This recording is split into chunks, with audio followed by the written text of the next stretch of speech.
Hi hello everyone, welcome back to my channel. আমি সঙ্গীতা, তোমরা দেখছো চটপটি শোনাই। তো ভিডিওগুলো ডিলিট করে দেবো, ভাবলাম তোমাদের সাথে একটু শেয়ার করে দেওয়া যাক। তো দেখো এখানে এই কড়াইশুঁটিটা না আমি খেতে খুব ভালোবাসি, আর যেহেতু আমাদের কলকাতার দিকে এটা চাষ হয় না, সেজন্য আমার ছোট্ট ছাদ বাগানে এটা চাষ করেছিলাম।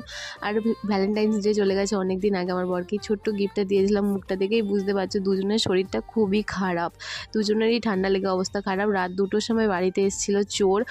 এই চোরটাকে যদি তোমরা কেউ চিনে থাকো তাহলে অবশ্যই কমেন্টে জানিও, কারণ এ সব ভুলভাল বলছিল আর এত বেদাম্মার মেরেছিলাম ওকে। তারপরে তো পুলিশকে ট্রান্সফার করে দেওয়া হয়েছিল।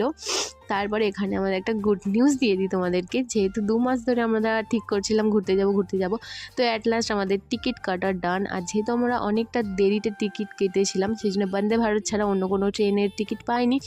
তো বন্দে ভারত এত এক্সপেন্সিভ কেন আমি জানি না, যেখানটায় 7-8 হাজারে পুরো হয়ে যেত সেখানে আমাদের 20,000 টাকা দিয়ে টিকিট কাটতে হয়েছে। যাই হোক, এখানে তো